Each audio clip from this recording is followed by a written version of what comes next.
Hello दोस्तों, मेरा नाम है संदीप और स्वागत है आपका बी अचीवर्स में। आज की इस वीडियो में हम लोग चैप्टर 9 कवर करेंगे। क्लास 6 की एनसीईआरटी का हिस्ट्री का जो हम लोग कवर कर रहे हैं उसकी सीरीज।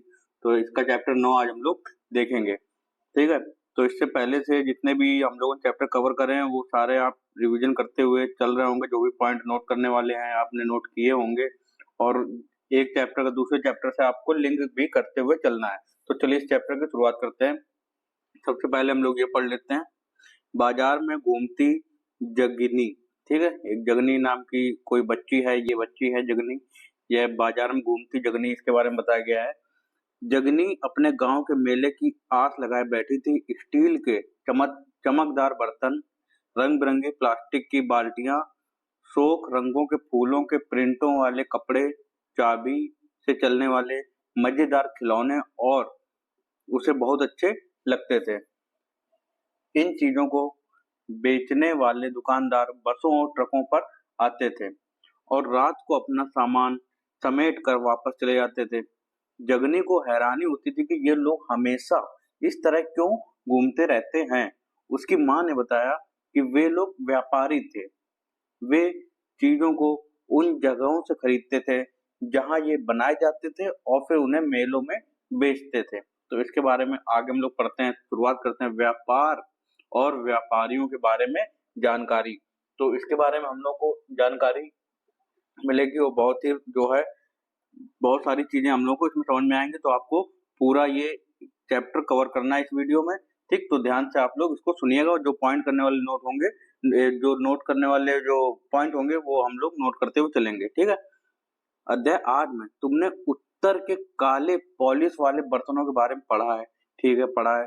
ये खूबसूरत बर्तन खास तौर से इनकी कटोरियां तथा थालियां इस उपमहाद्वीप के अनेक पुरा स्थलों से मिले हैं।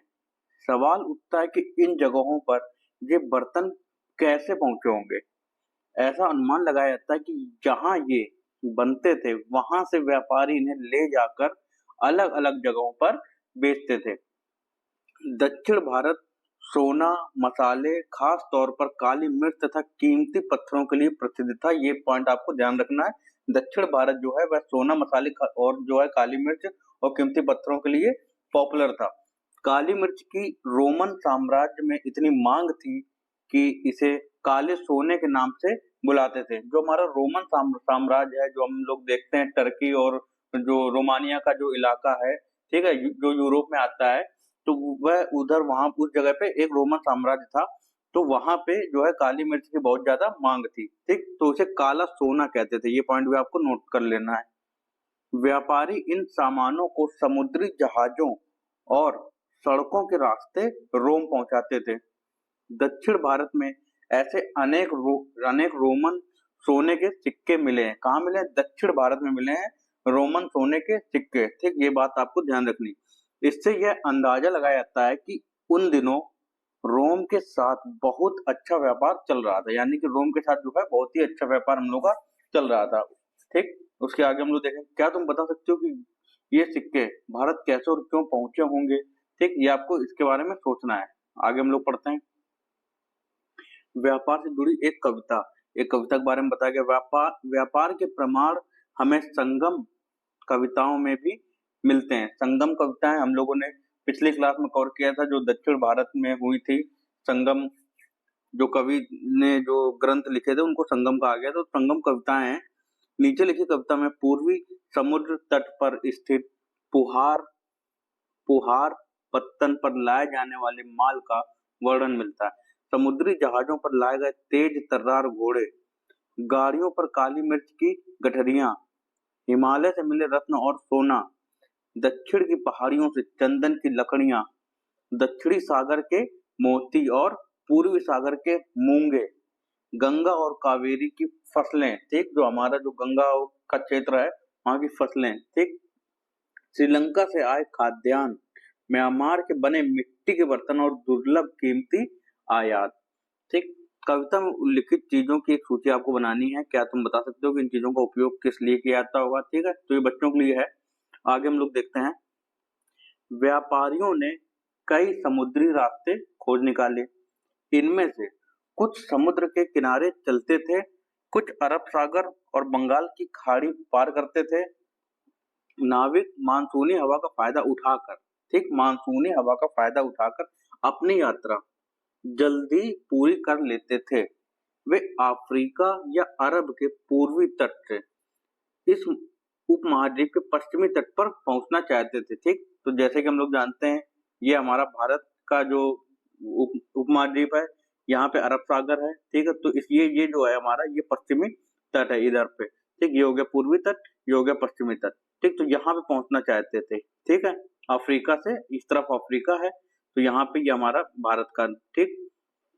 तो यहाँ पहुंचना चाहते थे। दक्षिण पश्चिमी मानसून के साथ चलना पसंद करते थे, ठीक। इन लंबी यात्राओं के लिए मजबूत जहाजों का निर्माण किया जाता था। समुद्र तटों से लगे राज्य, इस उपमहाद्वीप के दक्षिणी भाग में बड़ा तटीय प्रदेश है। इनमें बहुत से पहाड़, पठार और नदी के मैदान हैं। नदियों के मैदानी इलाकों में कावेरी का मैदान सबसे उपजाऊ है। मैदानी इलाकों तथा तटीय इलाकों के सरदारों और राजाओं के पास धीरे धीरे काफी संपत्ति और शक्ति हो गई। संगम कविताओं में मुवेनदार की चर्चा मिलती है, ठीक है। ये आपको नाम ध्यान रखना है, मुवेनदार की चर्चा मिलती है। यह एक तमिल शब्द है जिसका अर्थ तीन मुखिया है, ठीक है। क्या है? मुवेनदार का अर्थ तीन मुखिया। इसका प्रयोग तीन शासक परिवारों के मुखियाओं के लिए किया गया है। ये थे चोल, चेर तथा पांड। कौन थे? चोल, चेर और पांड। ये कहाँ थे? दक्षिण भारत में। मानचित्र 7 में पृष्ठ 105, जो करीब 2300 साल पहले दक्षिण भारत में काफी शक्तिशाली माने जाते थे। इन तीनों मुखियाओं के अपने दो दो सत्ता केंद्र थे। इनमें से एक तटीय हिस्से में और दूसरा अंदरूनी हिस्से में था। इस तरह 6 केंद्रों में से 2 बहुत ही महत्वपूर्ण थे। एक चोलों का पत्तनपुहार या कावेरी पट्टिनम, ठीक, ये नाम आपको याद रखना है, कावेरी पट्टिनम। दूसरा पांड्यों की राजधानी मदुरै। ये पॉइंट भी आपको नोट कर लें, पांड्यों की राजधानी क्या थी? मदुरै। उसके बाद ये मुखिया लोगों से नियमित कर के बजाय उपहारों की मांग करते थे।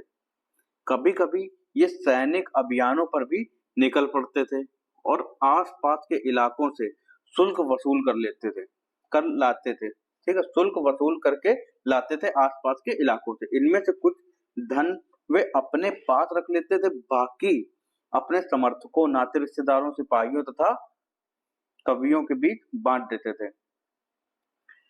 अनेक संगम कवियों ने उन मुखियाओं की प्रशंसा में कविताएं लिखी हैं जो उन्हें कीमती जवाहरात, सोने, घोड़े, हाथी, रथ या सुंदर कपड़े दिया करते थे। इसके लगभग 200 वर्षों के बाद पश्चिम भारत, साथ में 105 हम लोग पेज नंबर देखना है, ठीक है। पश्चिम भारत में सातवाहन नामक राजवंश का प्रभाव बढ़ गया, ठीक। किसका बढ़ गया? सातवाहन राजवंश का। कहाँ पे? पश्चिम भारत में, ठीक है। जैसे ये हमारा भारत है, तो यहाँ इस इलाके में, ठीक है। ये हो गया हमारा पश्चिमी क्षेत्र, ठीक।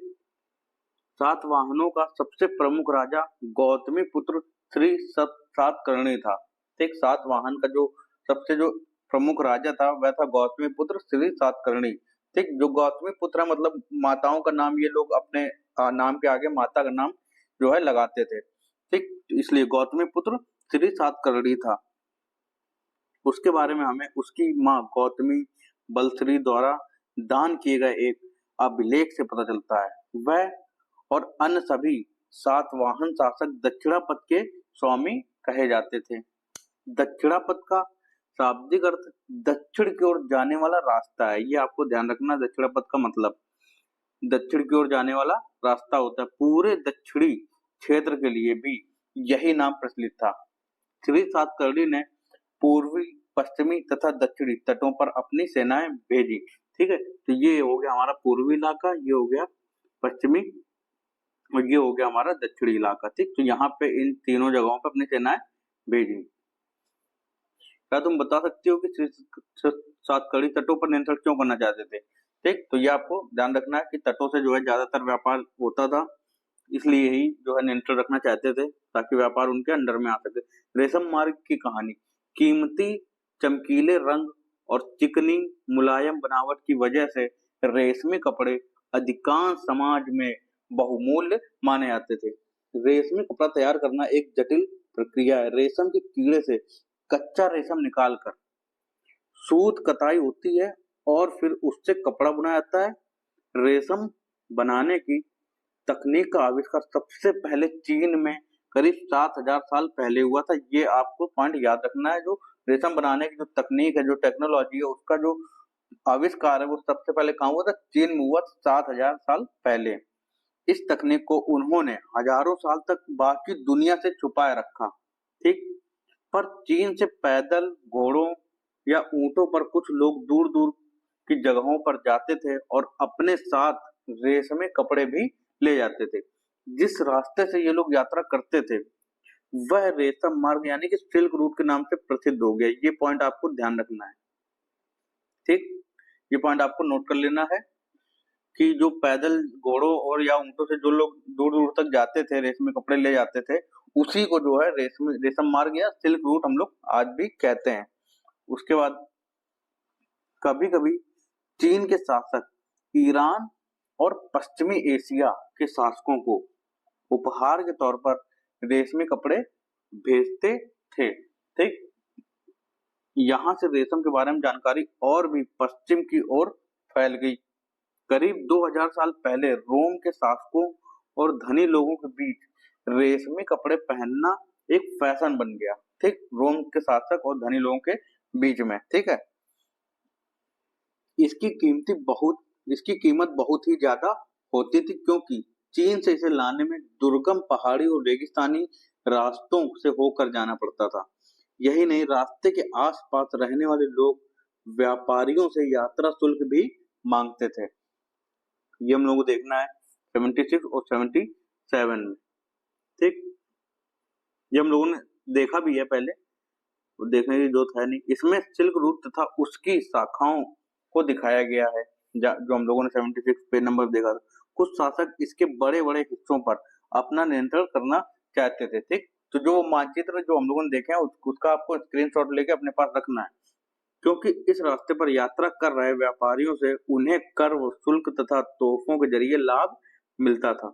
इसके बदले ये शासक इन व्यापारियों को अपने राज्य से गुजरते वक्त लुटेरों के आक्रमणों से सुरक्षा देते थे। सिल्क रूट पर नियंत्रण रखने वाले शासकों में सबसे प्रसिद्ध कुषाण थे। ये भी आप नाम इंपॉर्टेंट है, कुषाण। करीब 2000 साल पहले मध्य एशिया तथा पश्चिमोत्तर भारत पर इनका शासन था। पेशावर और मथुरा इनके दो मुख्य शक्तिशाली केंद्र थे। तक्षशिला भी इनके ही राज्य का हिस्सा था। इनके शासन काल में ही सिल्क रूट की एक शाखा मध्य एशिया से होकर सिंधु नदी के मुहाने के पत्तनों तक जाती थी। फिर यहाँ से जहाजों द्वारा रेशम पश्चिम की ओर रोमन साम्राज्य तक पहुंचता था। इस उपमहाद्वीप में सबसे पहले सोने के सिक्के जारी करने वाले शासकों में कुषाण थे, ठीक। ये पॉइंट आपको नोट रखना है। जो सबसे पहले सोने के सिक्के किसने चलवाए थे? कुषाण शासकों ने। उसके बाद सिल्क रूट पर यात्रा करने वाले व्यापारी इनका उपयोग किया करते थे। ये आपको सिल्क रूट पर गाड़ियों का उपयोग क्यों कठिन होता होगा, ये आपको ध्यान रखना है। क्यों कठिन हो? क्योंकि दुर्गम जो है इलाका था, रेगिस्तान, पहाड़ी इलाका भी था। चीन से समुद्र के रास्ते भी रेशम का निर्यात होता था। मानचित्र 6 में ये हम लोगों ने देखा है। समुद्र के रास्ते रेशम भेजने में क्या सुविधाएं और क्या समस्याएं आती होंगी, ये आपको लिख लेना है इसके बारे में। बौद्ध धर्म का प्रसार, हम लोगों को यहाँ पे बौद्ध धर्म के प्रसार के बारे में पता चलेगा। कुषाणों का सबसे प्रसिद्ध राजा कनिष्क था, ठीक। कुषाणों, ये भी नाम इंपॉर्टेंट है। कुषाणों का जो सबसे प्रसिद्ध या सबसे जो काबिल जो शासक था, धनुर्धारी बोल सकते हैं, जो बहुत ही ज्यादा विख्यात था, तो वह कनिष्क था। उसने करीब 1900 साल पहले शासन किया। उसने एक बौद्ध परिषद का गठन किया जिसमें एकत्र होकर विद्वान महत्वपूर्ण विषयों पर विचार विमर्श करते थे। बुद्ध की जीवनी, बुद्ध चरित्र के रचनाकार कवि अश्वघोष कनिष्क के दरबार में रहते थे। ये पॉइंट आपको नोट करके रखना है। बुद्ध की जो जीवनी है वह क्या है, बुद्ध चरित है। उसके जो रचनाकार हैं वह कौन है, अश्वघोष हैं। ये जो अश्वघोष हैं ये कनिष्क के दरबार में रहते थे। ये सारे पॉइंट आपको नोट कर लेने हैं। उसके आगे अश्वघोष तथा अन्य बौद्ध विद्वानों ने अब संस्कृत में लिखना शुरू कर दिया था। ठीक, पहले कौन सी भाषा में शुरू किया था ये आप लोग हमें बताएंगे कमेंट में।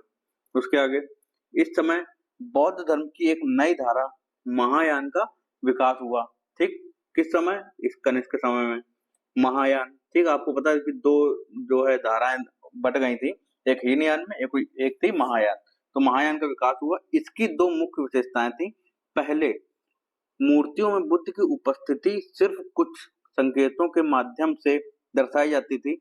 मिसाल के तौर पर उनकी निर्वाण प्राप्ति को पीपल के पेड़ की मूर्ति द्वारा दर्शाया जाता था। निर्वाण प्राप्ति मतलब जो उनको ज्ञान की प्राप्ति हुई।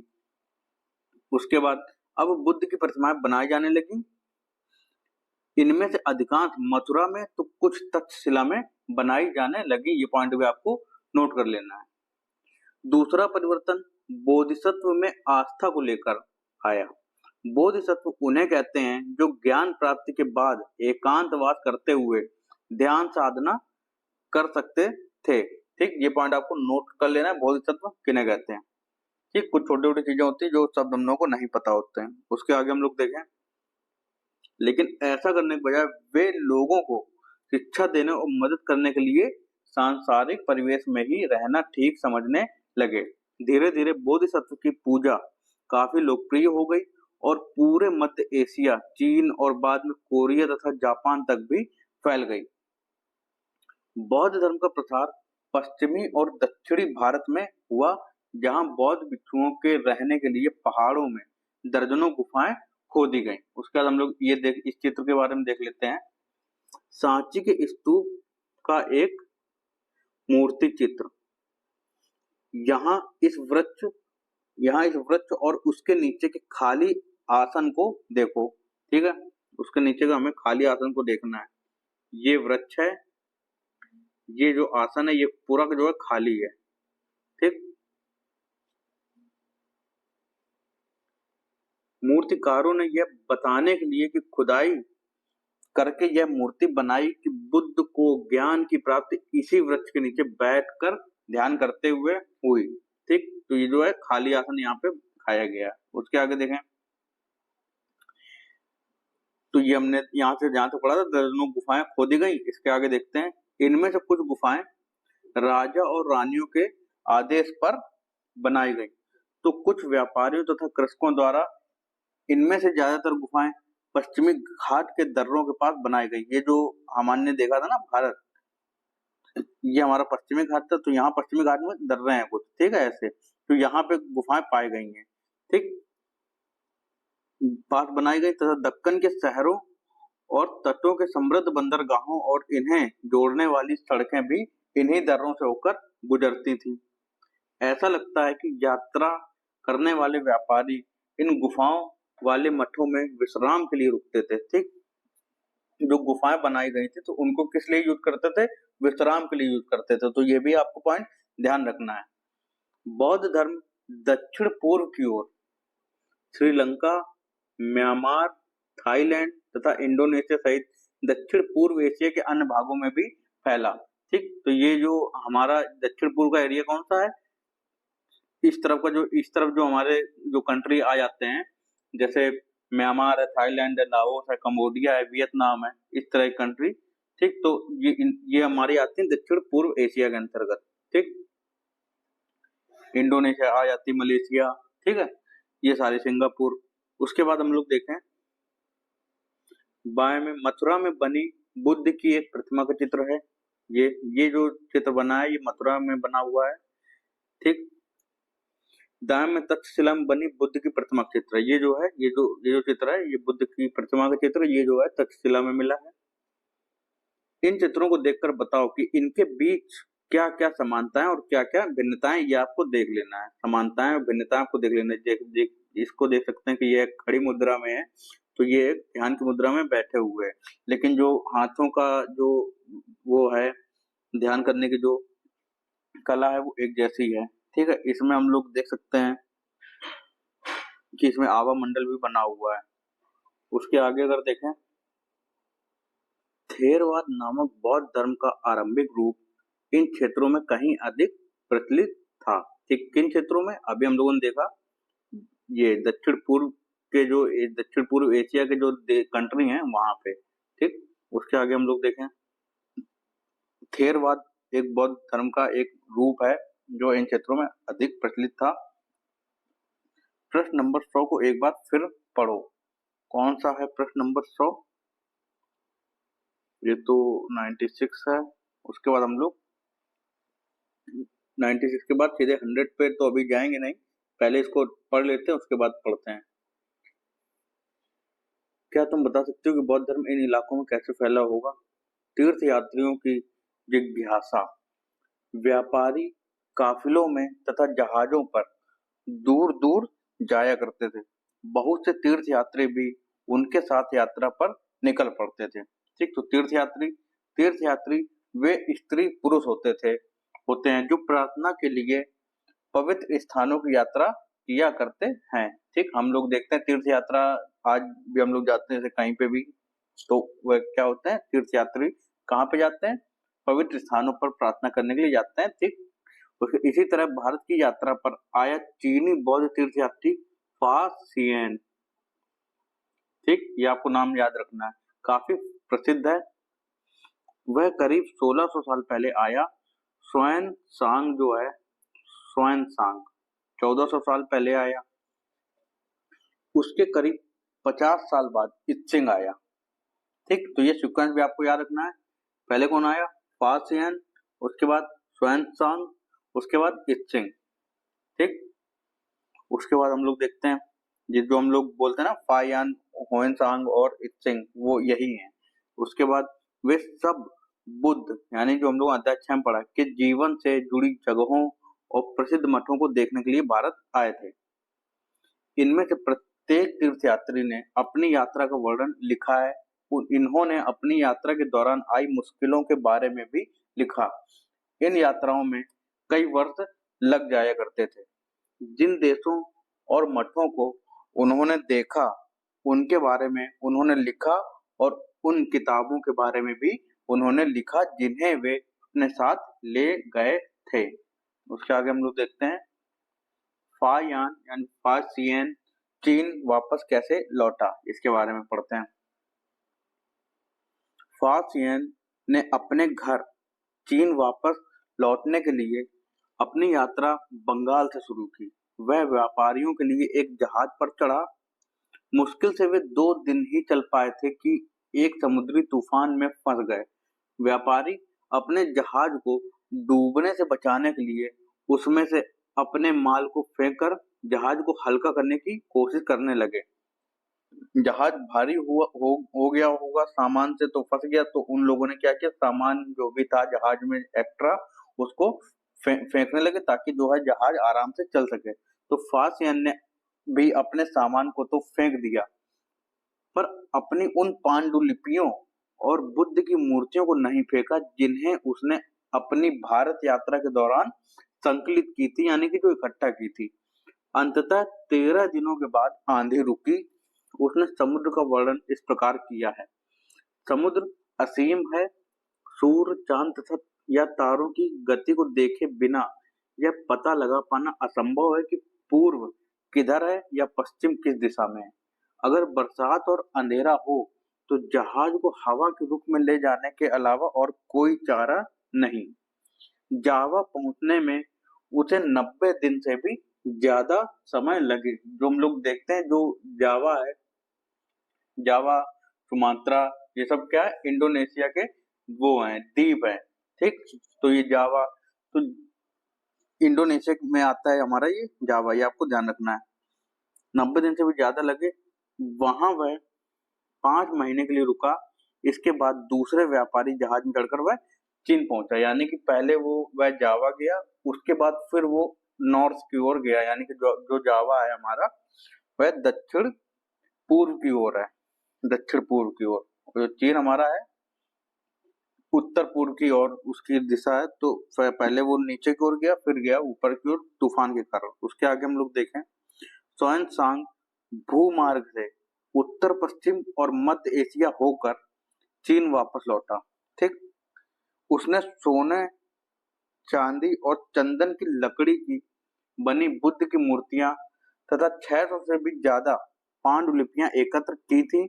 इन्हें वह लगभग 20 घोड़ों पर लाद कर ले गया, पर इसमें से 50 पांडुलिपियां उस समय खो गईं जब सिंधु नदी पार करते हुए उसकी नाव उलट गई। अपने जीवन का बाकी हिस्सा उसने बची हुई पांडुलिपियों को संस्कृत से चीनी में अनुवाद करने में लगा दिया। ठीक, संस्कृत से चीनी में अनुवाद करने में उसने समय लगाया।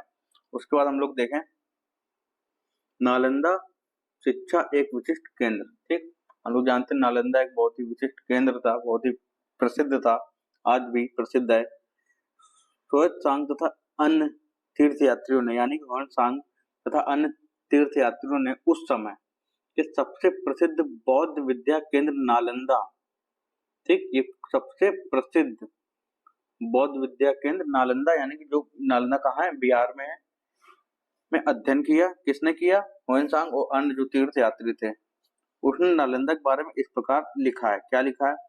यहाँ के शिक्षक योग्यता तथा बुद्धि में सबसे आगे हैं। बुद्ध के उपदेशों का वह पूरी ईमानदारी से पालन करते हैं। मठ के नियम काफी सख्त हैं, जिन्हें सबको मानना पड़ता है। पूरे दिन वाद विवाद चलते ही रहते हैं, जिससे युवा और वृद्ध दोनों ही एक दूसरे की मदद करते हैं। विभिन्न शहरों से विद्वान लोग अपनी शंकाएं दूर करने यहाँ आते हैं। नए आगंतुकों से पहले द्वारपाल ही कठिन प्रश्न पूछते हैं, यानी द्वारपाल जो सामने गेट के पास एक जो एंट्री कराता है लोगों की, वह वहां जो खड़ा होता है उसको द्वारपाल कहते हैं। तो वही कठिन प्रश्न पूछते हैं, उन्हें अंदर जाने की अनुमति तभी मिलती है जब वे द्वारपाल को सही उत्तर दे पाते हैं। 10 में से 7-8 ही सही उत्तर दे पाते हैं। ठीक, उसके बाद हम लोग देखें ह्वेन-त्सांग यानी ह्वेन-त्सांग जो है नालंदा में क्यों पढ़ना चाहता था, कारण बताओ। आप अब इसको पढ़ने के बाद आसानी से बता सकते हैं। ठीक है, वह जो कि वह बहुत ही जो है यहाँ से ज्ञान लेना चाहता था। उसके बाद हम लोग देखें भक्ति की शुरुआत। इन्हीं दिनों देवी देवताओं की पूजा का चलन भी शुरू हुआ। बाद में हिंदू धर्म की यह प्रमुख पहचान बन गई। इनमें शिव, विष्णु और दुर्गा जैसे देवी देवता शामिल हैं। इन देवी देवताओं की पूजा भक्ति परंपरा के माध्यम से की जाती थी। भक्ति उस समय काफी लोकप्रिय परंपरा बन गई। किसी देवी या देवता के प्रति श्रद्धा को ही भक्ति कहा जाता है। भक्ति का पथ सबके लिए खुला था, चाहे वह धनी हो या गरीब, ऊंची जाति का हो या नीची जाति का, स्त्री हो या पुरुष। भक्ति मार्ग की चर्चा हिंदुओं के पवित्र ग्रंथ भगवत गीता में की गई है। ठीक, ये आपको पॉइंट नोट कर लेना है। भक्ति मार्ग की चर्चा हिंदुओं के जो पवित्र ग्रंथ है, हमारे जो पवित्र ग्रंथ है भगवत गीता है, उसमें इसकी चर्चा की गई है। भगवत गीता महाभारत अध्याय 11, अध्याय हम लोग को 11 देखना पड़ेगा, इसके लिए का एक हिस्सा है। इसमें भगवान कृष्ण अपने भक्त और मित्र अर्जुन को सभी धर्मों को छोड़कर उनकी शरण में आने का उपदेश देते हैं, क्योंकि केवल कृष्ण ही अर्जुन को सारी बुराइयों से मुक्ति दिला सकते हैं। यानी कि जो भगवत गीता है वह महाभारत का ही एक हिस्सा है, जहाँ पे अर्जुन को जो है शिक्षा देते हुए उनको एक नई रास्ता बताते हुए श्री कृष्ण जो कि उनको उपदेश देते हैं, तो वह सारी जो संकलन है उसका वह किसमें, भगवत गीता में है। पूजा का यह रूप धीरे धीरे देश के विभिन्न भागों में फैलने लगा। भक्ति मार्ग अपनाने वाले लोग आडंबर के साथ पूजा पाठ करने के बजाय ईश्वर के प्रति लगन और व्यक्तिगत पूजा पर जोर देते थे। ये जो भक्ति मार्ग जो थे अपनाने वाले जो लोग थे, वो आडंबर के साथ पूजा पाठ करने के बजाय ईश्वर के प्रति लगन और व्यक्तिगत पूजा पर जोर देते थे। ठीक, यानी कि ईश्वर के प्रति प्रेम, ईश्वर के प्रति लगन इस तरीके से होगी, और व्यक्तिगत पूजा पर ज्यादा जोर देते थे। उसके बाद हम लोग ये देखते हैं वराह के रूप में विष्णु, ये जो है ये एरन मध्य प्रदेश की एक शानदार मूर्ति विष्णु के वराह रूप की है। ठीक, हम तो जानते हैं विष्णु के कितने अवतार हैं, अभी तक 9 अवतार हो चुके हैं। ठीक, जो 10वां अवतार है वह कल्कि अवतार है। उसके बाद तो ये जो है ये वराह अवतार की है। ठीक है, विष्णु के वराह रूप की पुराणों में जो हम लोग अध्याय 11 में पढ़ेंगे के अनुसार जल में डूबी पृथ्वी को बचाने के लिए विष्णु ने वराह रूप धारण किया था। यहाँ पृथ्वी को एक स्त्री के रूप में दिखाया गया है। ठीक है, यानी जो है पृथ्वी को बचाने के लिए ये जो है ये तो हम लोग देख सकते हैं। ठीक, स्त्री रूप में दिखाया गया है। ये क्या है, ये पृथ्वी है। ठीक, ये वराह रूप है। ये देखिए ये जो है ये पूरा चेहरा है। उसके आगे हम लोग देखें, यहाँ से भक्ति मार्ग अपनाने वालों को का यह मानना है कि अगर अपने आराध्य देवी या देवता की सच्चे मन से पूजा की जाए तो वह उसी रूप में दर्शन देंगे जिसमें भक्त उसे देखना चाहते हैं। इसलिए आराध्य देवी या देवता मानव के रूप में ही हो सकते हैं या फिर सिंह, पेड़ या अन्य किसी भी रूप में। जैसे जैसे इस विचार को समाज द्वारा स्वीकृति मिलती गई, कलाकार देवी देवताओं की एक से बढ़कर एक खूबसूरत मूर्तियां तैयार करने लगे। उसके आगे हम लोग देखें, भक्ति। भक्ति भज शब्द से बना है जिसका अर्थ है विभाजित करना या हिस्सेदारी होता है। ठीक है, तो भक्ति का अर्थ क्या होता है, शाब्दिक अर्थ यह होता है विभाजित करना या हिस्सेदारी प्रकार से। इसका अर्थ यह है कि भक्ति भगवान और भक्त के बीच परस्पर एक अंतरंग संबंध है। ठीक, अंतरंग संबंध है।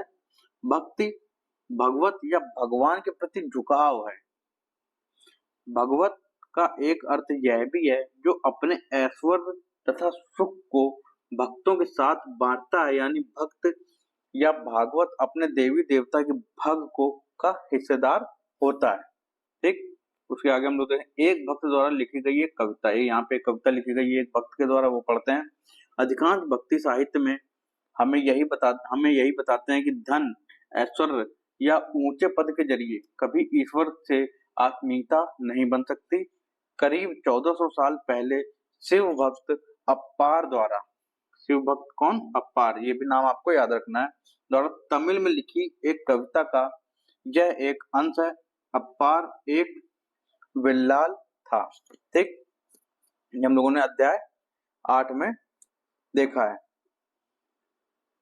नष्ट होते अंगों वाला कुष्ठ रोगी, ब्राह्मणों की नजर में निचली जाति का व्यक्ति, कूड़ा करकट बटोर कर अपनी जीविका चलाने वाला इंसान, अगर ये लोग भी गंगा को अपनी जटाओं में छिपा लेने वाले शिव के दास बन जाएं, तो मैं उनकी आराधना करूंगा क्योंकि वे मेरे ईश्वर समान हैं। कभी सामाजिक प्रतिष्ठा और भक्ति में किसको ज्यादा महत्व देते हैं ये आपको यहाँ से पता चल गया होगा।